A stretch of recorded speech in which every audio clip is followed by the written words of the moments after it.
अंजुली में पानी भर लो और तुम खड़े हो जाओ कि ये अंजुली भर कमंडल का पानी अब अपने छोटे बच्चे को पिलाएंगे। बस पत्नी बच्चे को लेके आ रही होगी और ये कुछ लोग आते हैं ना, महाराज जी आप तो आशीर्वाद दे दो, अच्छा हो जाएगा, इसका बुखार मिट जाएगा। तो अब तुम खड़े हो, 5 मिनट हो गए, 6 मिनट हो गए, और रात में देखो कि जब तक बच्चा आया तब तक अंजलि खाली। कितना जोर से पकड़ोगे, कितना जम के पकड़ोगे तो भी वैसे ही एक दिन निकल गया, एक दिन में फिर एक दिन निकल गया, फिर एक दिन निकल गया। और वक्त की कद्र कर लो ज्ञानियों, वक्त कोयले को भी, कोयला समझ में आया, वक्त कोयले को भी कोहिनूर बना देता है। बोलो जी जौहरी ज्वेलर से बैठे हैं, बताइए कोवाड़िया जी हीरा कैसे बनता है? हैं? कहाँ गए नरेंद्र भाई? कैसे बनता है हीरा?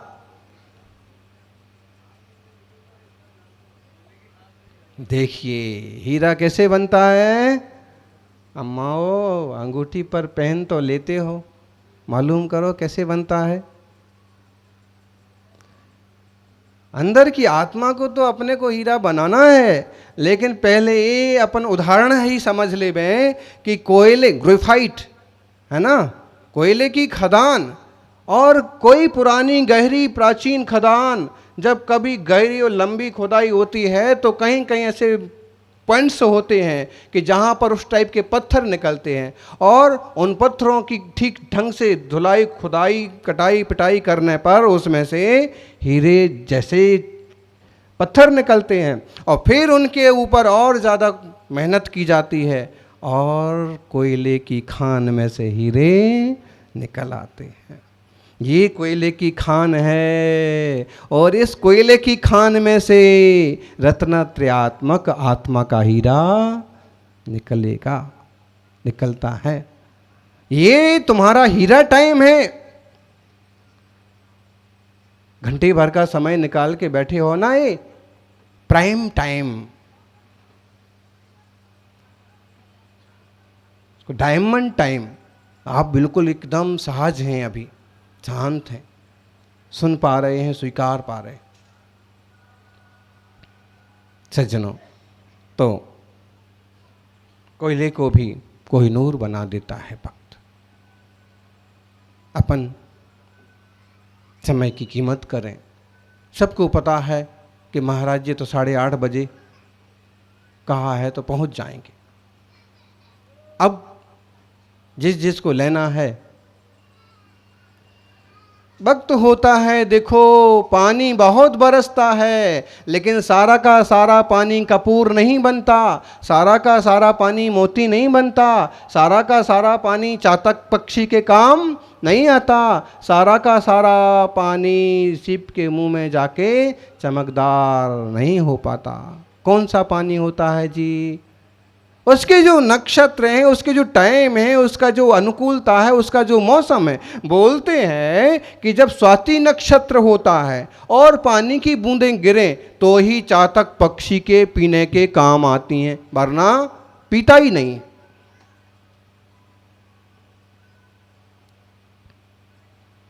चातक की टेक एक कहानी शायद आप लोगों ने भी पढ़ी होगी, हैं? पक्षी कहता है, बच्चा कहता है कि माँ प्यास बहुत लग रही है, मैं पानी पीने जाऊंगा। सुना?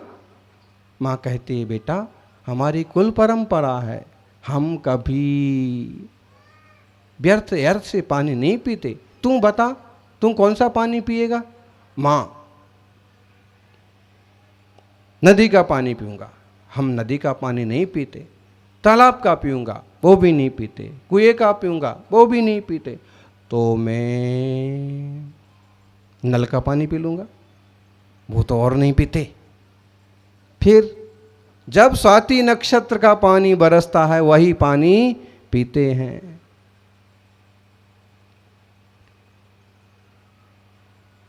बेटा शांति रख, पानी बरसेगा, स्वाति नक्षत्र आएगा तब पी लेना। नहीं तो मैं मानसरोवर का पानी पी लूँगा। अब माँ ने भी कहा कि इतना प्यासा है और तड़प रहा है, मान नहीं रहा, तो मानसरोवर का तो चलो कुछ तो अच्छा है, तो ठीक है, आज्ञा दे दी, जा। पूरी कथा सुना दूं क्या?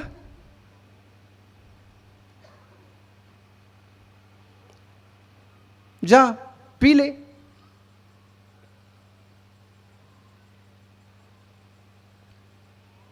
वो जाता है, थक जाता है और एक आंगन में पेड़ पर जाके ठहर जाता है।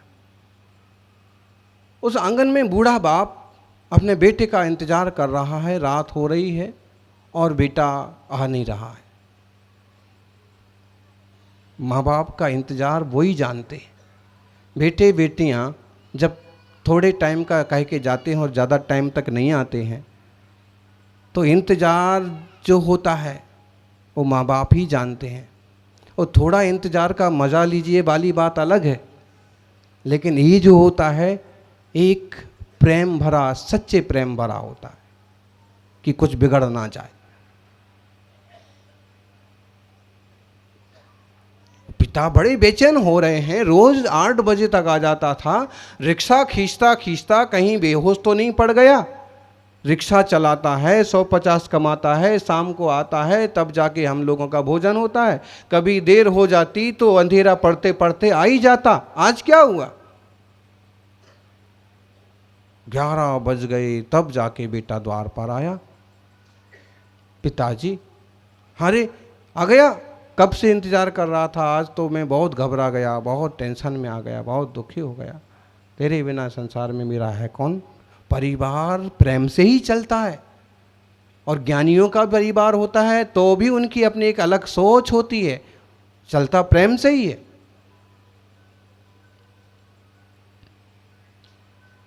इतनी देर कैसे हो गई? तूने मेरी फिक्र नहीं की?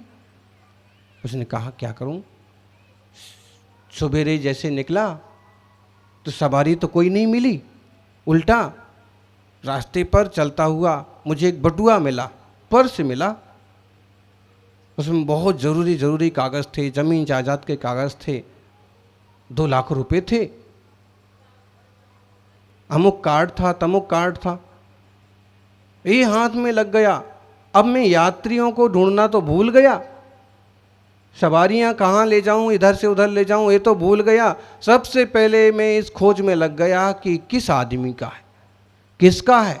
कहीं कोई ज़रूरतमंद किसान का तो नहीं है, कहीं कोई अपना घर बेच करके कुछ कर्ज चुकाने तो नहीं जा रहा है, कहीं कोई किसी, और मैं लोगों की खोज में कि किसका है, ठीक ठीक नाम भी समझ में नहीं आया। फिर मैंने खूब कोशिश की, इधर से उधर, उधर से उधर, अंदाज लगा लगा के मैं पहुंचा। और अभी जाकर के जब वह दुखी व्यक्ति थका मांदा मुझे मिला और मैंने जैसे उसे दिया, तो उसे ऐसा सुकून मिला जैसे उसे खोया हुआ बेटा मिल गया। और जब मैंने उसे रुपए दे दिए तब मैं अब घर आया। पिताजी क्षमा करना, आज मैंने कोई कमाई नहीं की।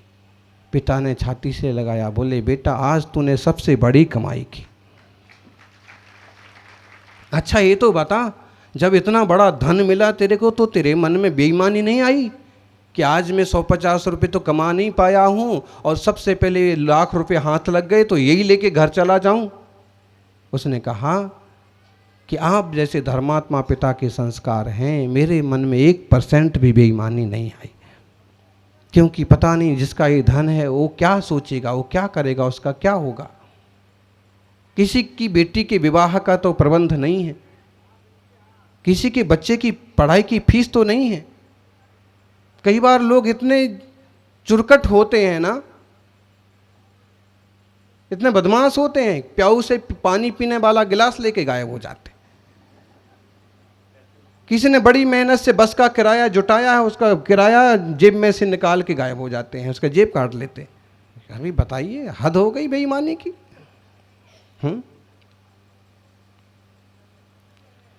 किसी सेठ साहूकार के गले में और मोटी सोने की चैन पड़ी है, कदाचित वो ले जाओ तो एक बार, आप लोगों की नहीं, वो दूसरे और गांव वाले।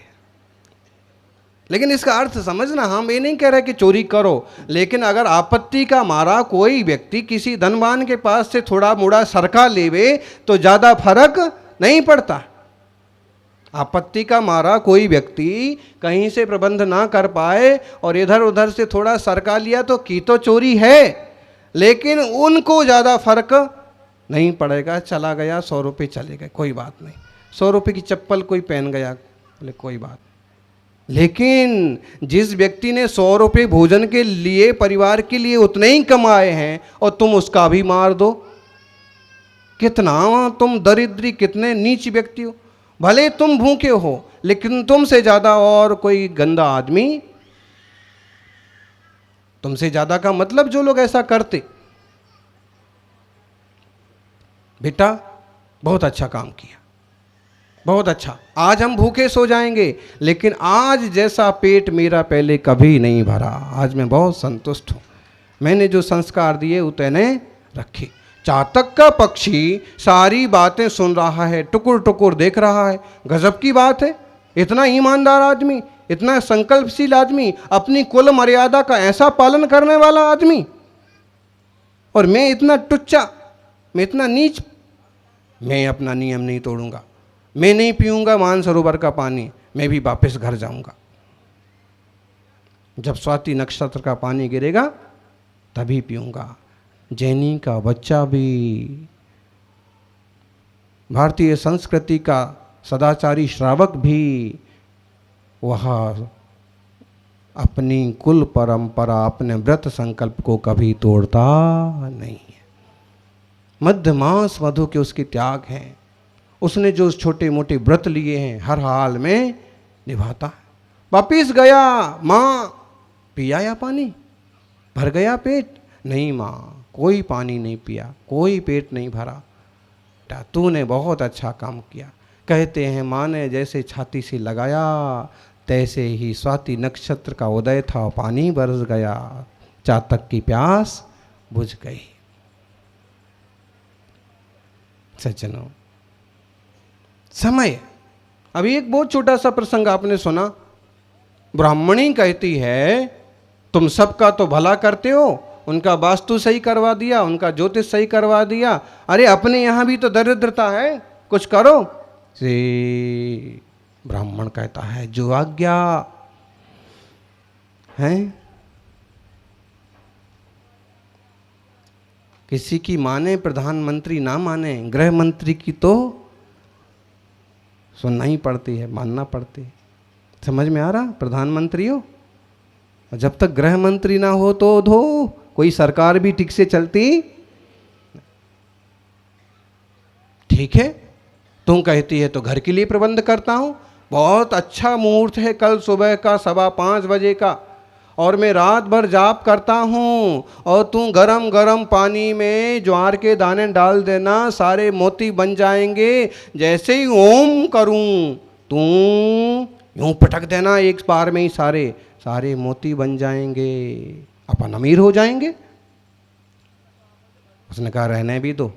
अरे रहने क्या दो, तू भरोसा नहीं करती, यही तो तेरी समस्या है, हमेशा शक पालती है, भ्रम करती। ऐसा कर, ठीक है।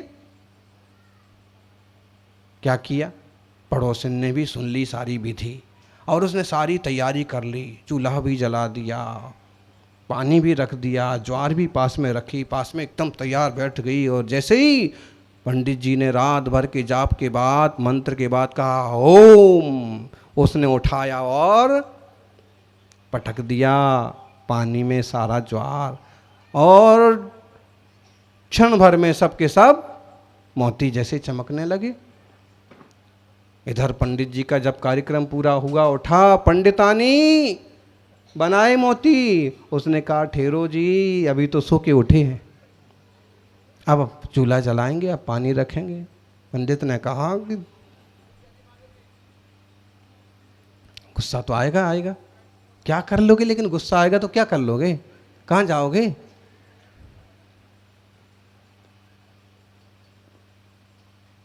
चुप होना पड़ेगा। उस पर भी पंडितानी कहने लगी तुम्हारी तो बातें ही ऐसी हैं, अगर मोती बनना है तो आधे घंटे बाद क्यों नहीं बन सकते हैं, 1 घंटे बाद क्यों नहीं बन सकते हैं, इसका मतलब बनते ही नहीं हैं। पड़ोसिन ने जब देखा कि पंडित जी की तो खूब धुलाई हो रही, उससे रहा नहीं गया। बोले जिसने मेरा इतना बड़ा उपकार किया कि मेरे घर में मोती मोती हो गए और उसकी इतनी धुनाई हो, उसने आके कहा कि ठहरो जी, इतना क्यों बोले जा रही हो, पंडित जी सही कह रहे हैं और इनके कहने से मोती बने। देखो मैंने तुम्हारी तरह सुन लिया था सब कुछ, लेकिन मैंने टाइम पर पूरा काम किया और सारे के सारे मोती ये रहे। मतलब ये है समय की पहचान, अवसर की पहचान जिसने कर ली उसने पाया। हमारी पर्याय की इस देह की कीमत हम कर लें तो हम पाएंगे। टाइम कहीं आसमान से नहीं टपकेगा, हमको टाइम मैनेजमेंट खुद करना पड़ेगा, सीखना पड़ेगा। आप ठीक से समझो तो हमारे पास कोई टाइम नहीं है, लेकिन हमारी साधना के टाइम है अपने। फिर भी अगर अमुक श्रावक आ गया, अमुक सेठ जी आ गए, कोई समाज संबंधी विषय आ गया, कोई महोत्सव संबंधी विषय आ गया, उसके लिए व्यवस्थित बैठ के टाइम निकालते हैं, चर्चा करते हैं। कोई दीन दुखी कदाचित आ गया, 1 मिनट उसको भी दे देते हैं। Time management, life management.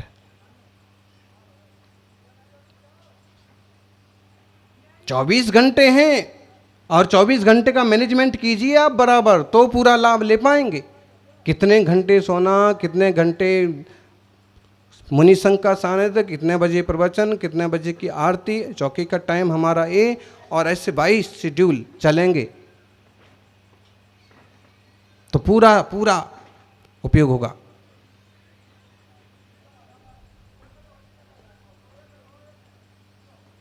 एक एक सांस का सदुपयोग हो, अपने चैतन्य आत्मा की विशुद्धि के लिए निरंतर सदुपयोग बना रहे, ऐसी हम भगवान से प्रार्थना करते।